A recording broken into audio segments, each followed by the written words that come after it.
ಚೈತ್ರ ಮಾಸ ಕಾಲಿರಿಸುತ್ತಿದ್ದ ಹಾಗೆ ಅಯೋಧ್ಯ ನಗರದಲ್ಲಿ ವಸಂತೋತ್ಸವದ ಸಿದ್ಧತೆಗಳು ಆರಂಭ ಆದವು. ಚೈತ್ರ ಶುದ್ಧ ಅಷ್ಟಮಿಯಂದು ಶುರುವಾಗಿ ದಶಮಿಗೆ ಮುಕ್ತಾಯವಾಗುವ 3 ದಿನಗಳ ಸಮಾರಂಭಕ್ಕೆ ನೆರೆಹೊರೆಯ ರಾಜ್ಯಗಳಿಂದ ಆಶ್ರಿತರು, ಶ್ರೀಮಂತರು ಆಗಮಿಸುತ್ತಿದ್ದರು. ಅರಮನೆಯ ಹಾಗೂ ಊರ ಬಾಗಿಲುಗಳನ್ನು ಗಂಧ ಪುಷ್ಪಾದಿಗಳಿಂದ, ಸುಗಂಧ ಧೂಪ ದೀಪಗಳಿಂದ ಅಲಂಕರಿಸಲಾಯಿತು. ಎತ್ತರದ ಶಿಖರಗಳಲ್ಲಿ ಮಂಗಳ ಧ್ವಜಗಳು ನೆಡಲ್ಪಟ್ಟವು. ರಾಜಮಾರ್ಗ ಸುಗಂಧ ಶೀತಲ ನೀರಿನಿಂದ ಸೇಚನ ಮಾಡಲ್ಪಟ್ಟಿತು. 4 ಬೀದಿಗಳು ಕೂಡತಕ್ಕ ಸ್ಥಳಗಳಲ್ಲಿ ಬೇರೆ ಬೇರೆ ಪುರುಷರು ನಿಯಮಿತರಾಗಿದ್ದರು. ಅವರ ವಶದಲ್ಲಿ ಅನ್ನ ಭಕ್ಷ್ಯಗಳನ್ನು, ದಕ್ಷಿಣೆಗಳನ್ನು, ಪುಷ್ಪಹಾರಗಳನ್ನು ಕೊಟ್ಟು ಅಭ್ಯಾಗತರಾಗಿ ಬಂದವರನ್ನು ಸತ್ಕರಿಸಲು ಸುಗ ಏರ್ಪಾಟ ಮಾಡಲಾಗಿತ್ತು. ಅಂತಃಪುರದಲ್ಲಿ ಸಂಭ್ರಮದ ವಾತಾವರಣ. ದಾಸಿಯರು ನೆಲವನ್ನು ತಿಕ್ಕಿ ತೊಳೆದು ಬಾಗಿಲು ಮಾಡಗಳಿಗೆ ವಿಶೇಷ ಶೃಂಗಾರ ಮಾಡ್ತಿದ್ರು. ಅರಮನೆಯಲ್ಲಿದ್ದರೂ ಅನಾಸಕ್ತಳಾಗಿ ಅತಿಥಿಯಂತೆ ಇದ್ದ ಮಾಧವಿ, ಇದೆಲ್ಲ ಯಾಕೆ ಕನಕಾಂಬರಿ ಎಂದು ಕೇಳಿದಳು. ವಸಂತೋತ್ಸವಕ್ಕೆ ನಮಗೆಲ್ಲ ಮಹಾರಾಜರು ವಿಶೇಷ ಉಡುಗೊರೆ ಕೊಡ್ತಾರೆ.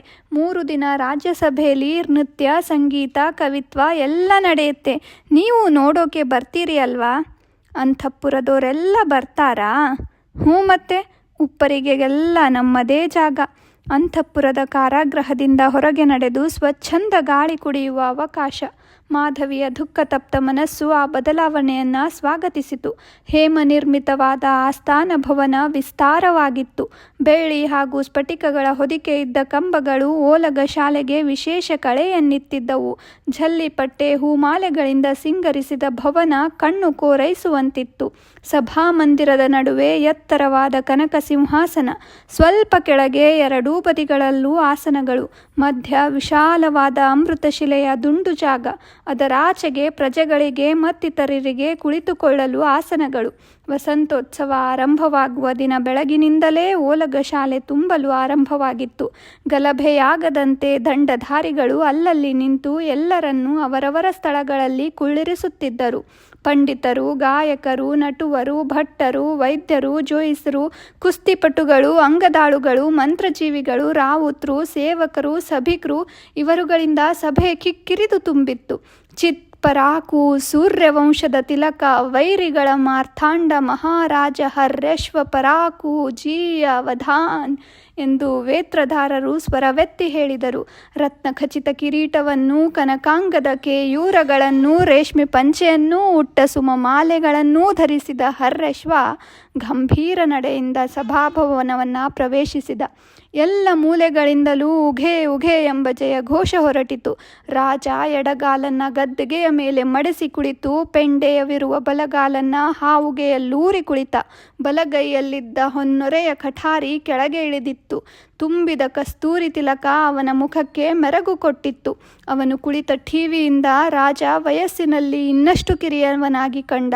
ರಾಜನ ಬಲಗಡೆಯ ಆಸನದಲ್ಲಿ ಮಂತ್ರಿಯೂ, ಅವನ ಪಕ್ಕದಲ್ಲಿ ಮಂತ್ರಿ ಕುಮಾರನೂ, ಎಡಗಡೆಯದರಲ್ಲಿ ಸೇನಾಪತಿಯೂ, ಉಳಿದ ಆಸನಗಳಲ್ಲಿ ಸಾಮಂತರೂ ಮಂಡಿಸಿದರು. ರಾಜನಿಗೆ ಅಷ್ಟಚಾಮರಗಳನ್ನು ಶಂಖಿನಿಯರು ಬೀಸುತ್ತಿದ್ದರು. ಲಾವಂಚದ ಬೀಸಣಿಗೆಗಳನ್ನು ಚಿತ್ತಿನಿಯರು ಬೀಸಿದರು. ಅಂತಃಪುರದವರೆಲ್ಲ ಮಹಡಿಯ ಮೇಲೆ ಕುಳಿತು ರಾಜಸಭೆಯನ್ನು ವೀಕ್ಷಿಸಿದರು. ರಾಜ ಗಾಯಕರ ಮುಖ ನೋಡಿದ. ಅವರು ಹಾಡತೊಡಗಿದರು. ಅವರು ಆಹೀರಿ, ಭೈರವಿ, ಧನ್ಯಾಸಿ ರಾಗಗಳನ್ನು ಹದವರಿತು ನುಡಿದರು. ದನಿ ಮೇಳಗಳ ಆಲಾಪ, ಅನುಭವ ಒಗ್ಗೂಡಿದ ಅವರ ಸಂಗೀತ ಪ್ರೇಕ್ಷಕರ ಮೈಮನಗಳನ್ನು ಸೆಳೆದುದು. ಕಡೆಯಲ್ಲಿ ಅವರು ಕೌಶಲ ಮಂಗಳಾಷ್ಟಕವನ್ನು ಮಂಗಳ ಕೌಶಿಕೆಯಲ್ಲಿ ಹಾಡಿದರು.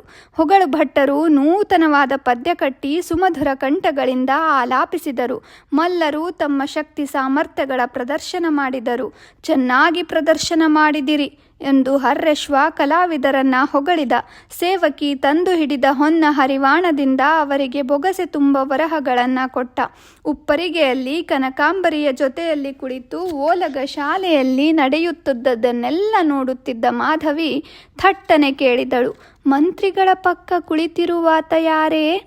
ಆತ ಸುಮಾರು 25ರ ಜೌವನಿಗ. ಗೌರವರ್ಣದ ಎತ್ತರವಾದ ನಿಲುವಿನ ವರ್ಚಸ್ವಿ ಯುವಕ. ನಯವಾದ ಕೂದಲನ್ನು ಹಿಂದಕ್ಕೆ ಬಾಚಿ ಹೆಗಲವರೆಗೂ ಬಿಟ್ಟಿದ್ದಾನೆ. ಓರೆಯಲ್ಲಿ ಖಡ್ಗವಿದೆ. ಧೈರ್ಯ, ದಿಟ್ಟತನಗಳಂತೂ ಕಣ್ಣಲ್ಲಿ ಸೂರೆಗೊಂಡಿವೆ. ಅವನ ಮಂತ್ರಿಗಳ ಒಬ್ಬನೇ ಮಗ. ಓ, ರಾಜಕುಮಾರನನ್ನೂ ನಾಚಿಸುವಂಥ ಧೀರತೆ. ಇವನೇನಾದರೂ ತನ್ನ ಸ್ವಯಂವರಕ್ಕೆ ಬಂದಿದ್ದರೆ ತಾನು ಇವನಿಗೇ ಮಾಲೆ ಹಾಕುತ್ತಿದ್ದೆ. ಮಾಧವಿ, ಒಂದು ಗುಟ್ಟು ಹೇಳ್ತೀನಿ, ಮಹಾರಾಜರಿಗೆ ಗಂಡು ಮಕ್ಕಳಾಗದಿದ್ದರೆ ಮಂತ್ರಿಕುಮಾರನೇ ಮುಂದೆ ರಾಜ ಆಗ್ತಾನೆ ಅಂತ ವದಂತಿ ಇದೆ ಅಂದಳು ದಾಸಿ. ಮಾಧವಿ ಆ ಚಲುವನನ್ನು ಕಣ್ತುಂಬ ನೋಡಿದಳು. ಅಕಸ್ಮಾತಾಗಿ ತಲೆ ಎತ್ತಿದ ಮಂತ್ರಿಕುಮಾರ ತನ್ನನ್ನೇ ದಿಟ್ಟಿಸುತ್ತಿದ್ದ ಆ ಜೋಡಿ ಕಣ್ಣುಗಳನ್ನು ನೋಡಿದ. ಯಾರೀಕೆ? ತನಗೆ ಪರಿಚಯವಿಲ್ಲದವಳು, ಅಪೂರ್ವ ರೂಪಸಿ ಎಂದ. ತಂದೆ ಹೇಳ್ತಿದ್ದ ಮಾಧವಿಯೋ ಅನಿಸಿತು. ಅವನು ಅವಳನ್ನು ಮತ್ತೆ ಮತ್ತೆ ನೋಡಿದ. ಮಾಧವಿಯ ಮೈಯಲ್ಲಿ ಪುಲಕವೆದ್ದಿತು. ಅಷ್ಟರಲ್ಲಿ ಅವಳ ಹೊಟ್ಟೆಯಲ್ಲಿ ಮಗು ಚಲಿಸತೊಡಗಿತು. ಆಗ ಮಾಧವಿಯ ಮೈ ಸಣ್ಣಗೆ ನಡುಗಿತು. ರಾಜನ ಶಿಶುವನ್ನು ಹೊತ್ತವಳು ತಾನೀಗ ಮಾಡುತ್ತಿರುವ ಕೆಲಸ. ಅವಳು ಅವನತಮುಖಿಯಾಗಿ ಕುಳಿತಳು. ಕೆಳಗೆ ಪ್ರೇಕ್ಷಕರಿಂದ ಹರ್ಷೋದ್ಗಾರ ಕೇಳಿತು. ಕಾಲಿನ ಹೊಂಗೆಜ್ಜೆಗಳು ಝಲಿರೆನ್ನುವಂತೆ ಮಂದಗತಿಯಲ್ಲಿ ಬಂದು ನಿಂತಿದ್ದಳು ನರ್ತಕಿ. ಅವಳ ಹೆಸರು ಮನಮೋಹಿನಿ ಅಂತ. ರಾಜರಿಗೆ ಅವಳನ್ನು ಕಂಡರೆ ಬಲು ಪ್ರೀತಿ ಎಂದು ಕನಕಾಂಬರಿ ಉದ್ಘರಿಸಿದಳು. ಮನಮೋಹಿನಿ ನಾಟ್ಯವಾಡತೊಡಗಿದಳು. ಮೊದಲು ಮೆಲ್ಲನೆ ಹೆಜ್ಜೆ ಹಾಕಿದಳು. ಅವಳ ನೋಟ, ನಸುನಗೆ, ಮೈಯ ಒಲೆದಾಟ ನೋಟಕರಿಗೆ ಹಬ್ಬವನ್ನುಂಟು ಮಾಡಿದವು. ತಾಳಕ್ಕೆ ನರ್ತಿಸುವ ನವಿಲಿನ ಬೆಡಗನ್ನು ಅವಳು ಪ್ರದರ್ಶಿಸಿದಳು. ಕಿನ್ನರಿ ದಂಡಿಗೆ, ತಿತ್ತಿ, ಕೊಳಲು, ನಾಗಸ್ವರಗಳ ಗಾನಕ್ಕೆ ನರ್ತಿಸುವಾಗ ನಾಗಕನ್ನಿಕೆಯಂತೆ ನೃತ್ಯ ಮಾಡಿದಳು. ಮದ್ದಳೆ ತಾಳಗಳ ಗತಿಯನ್ನನುಸರಿಸಿ ಸಮುದ್ರದ ತೆರೆ ಉಬ್ಬಿ ಮುಂದೆ ಬರುವಂತೆ ನುಗ್ಗಿ ಬಂದಳು. ಮತ್ತೆ ನಿಧಾನವಾಗಿ ಅಲೆ ಹಿಂದೆ ಸರಿಯುವಂತಹ ನವಿರು ಭಾವವನ್ನೂ ಪ್ರದರ್ಶಿಸಿದಳು. ಎಳಬಿಸಿಲಿನಲ್ಲಿ ಎಳೆನಾಗ ಹರಿಯುವಂತೆ ಎಡಬಲಕ್ಕೆ ತಿರುಗಿ ಕುಣಿದಳು. ಬುಗುರಿಯಂತೆ ತಿರುಗಿದಳು. ಪ್ರೇಕ್ಷಕರ ಸಮೂಹದಿಂದ ಭಳಿರೆ ಎಂಬ ಕೂಗುಗಳು ಕೇಳಿಬಂದವು.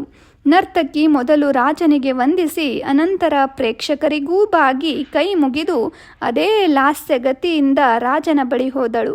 ರಾಜ ನಸುನಗೆಯಿಂದ ತನ್ನ ಕೊರಳಿನ ರತ್ನಾಭರಣವನ್ನೇ ಅವಳಿಗೆ ಕಳಚಿಕೊಟ್ಟ.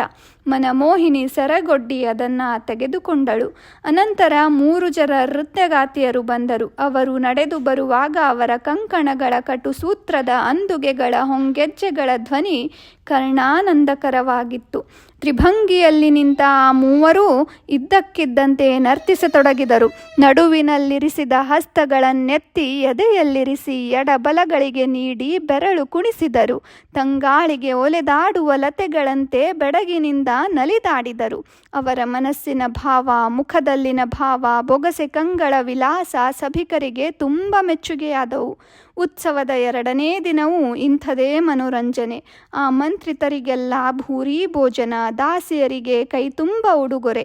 3ನೆಯ ದಿವಸ ಊರ ಹೊರಗಿನ ವಿಷ್ಣು ದೇವಾಲಯದವರೆಗೆ ಭಾರೀ ಮೆರವಣಿಗೆ ನಡೆಸುವುದು ಸಂಪ್ರದಾಯ. ಮಹಾರಾಜ ಸ್ನಾನ ಮಾಡಿ ಚಂದಾನುಲೇಪನ ಧರಿಸಿ ಪೀತಾಂಬರವನ್ನುಟ್ಟು ಹಾರ ಕೇಯೂರಾಧ್ಯಭರಣಗಳನ್ನೂ ತೊಟ್ಟು ಪಟ್ಟದಾನೆಯ ಮೇಲೆ ಅಂಬಾರಿಯಲ್ಲಿ ಕುಳಿತ. ಅಂಬಾರಿಯ ಮೇಲೆ ಶ್ವೇತಛತ್ರ, ಆಚೀಚೆ ಚಾಮರ ಹಿಡಿದವರು. ಮೆರವಣಿಗೆಯ ಮುಂಭಾಗದಲ್ಲಿ ಸುವರ್ಣ ಕಕ್ಷೆಯುಳ್ಳ ಆನೆಗಳ ಮೇಲೆ ಸೊಗಸಾಗಿ ಸಿಂಗರಿಸಿಕೊಂಡ ಪುರುಷರು ಕುಳಿತಿದ್ದರು. ಅವುಗಳ ಹಿಂದೆ ದಿವ್ಯಾಶ್ವಗಳ ಮೇಲೆ ಸಾಮಂತರು, ಅಧಿಕಾರಿಗಳು, ಅನಂತರ ಶಕ್ತಿಗಳನ್ನೂ ಪ್ರಾಸಗಳನ್ನೂ ಧ್ವಜ ಪತಾಕೆಗಳನ್ನೂ ಹಿಡಿದ ಸೈನ್ಯ, ಪದಾತಿ ಜನರು, ಪುರಜನರು ನಡೆದರು. ಅಂಬಾರಿಯ ಮುಂದೆ ವಾದ್ಯ ವಿಶಾರದರು ವಾದ್ಯಗಳನ್ನು ನುಡಿಸುತ್ತಾ ಹೊರಟರು. ವಂದಿಮಾಘಾದಿದಿಗಳು ಸ್ತುತಿಪಾಠಗಳನ್ನು ಹೇಳುತ್ತಾ ನಡೆದರು. ಬ್ರಾಹ್ಮಣರು ಬಂಗಾರದ ಬಣ್ಣದ ಮಂತ್ರಾಕ್ಷತೆ ಹಿಡಿದು ಬಂದರು. ಕನ್ಯೆಯರು ಮಂಗಳಾರ್ಥವಾಗಿ ಹೂರಣ ಗಡಬುಗಳ ಹರಿವಾಣ ಹಿಡಿದು ಮುಂದುವರೆದರು. ಮೆರವಣಿಗೆ ಹೊರಟ ದಾರಿಯಲ್ಲಿ ಹೂಗಳನ್ನು, ಭತ್ತದರಳುಗಳನ್ನು ಚೆಲ್ಲುತ್ತಿದ್ದರು. ದಾರಿಯುದ್ದಕ್ಕೂ ಪನ್ನೀರು ಸಿಂಪಡಿಸಲಾಗಿತ್ತು. ಮನೆ ಬಾಗಿಲುಗಳಿಗೆ ತೋರಣಗಳನ್ನು, ಪುಷ್ಪಮಾಲಿಕೆಗಳನ್ನೂ ಕಟ್ಟಿದ್ದರು. ಮನೆಯ ಮುಂದೆ ಪಂಚವರ್ಣದ ರಂಗೋಲಿಗಳಿದ್ದವು. ಮೆರವಣಿಗೆಯ ಶಂಖ ದುಂದುಬಿ ಧ್ವನಿ ಗಗನ ಭೇದಿಸುವಂತಿತ್ತು.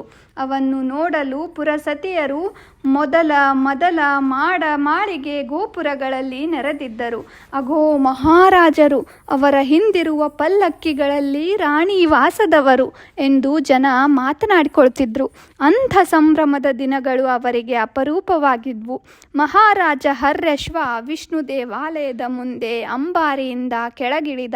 ಚಿನ್ನದ ಹಾವುಗೆಗಳನ್ನು ಕಳಚಿ ಇಟ್ಟು ಒಳಗೆ ನಡೆದು ನವರತ್ನಮಯ ಮಂಟಪದಲ್ಲಿದ್ದ ವಿಷ್ಣು ದೇವರಿಗೆ ಪೂಜೆ ಮಾಡಿದ. ಮಹಾರಾಜ ಹರ್ಯಶ್ವ ಉಘೇ ಎಂಬ ಜಯಘೋಷ ಗಂಟೆಗಳ ದನಿಯೊಂದಿಗೆ ಎಲ್ಲೆಡೆಗೂ ವ್ಯಾಪಿಸಿತು.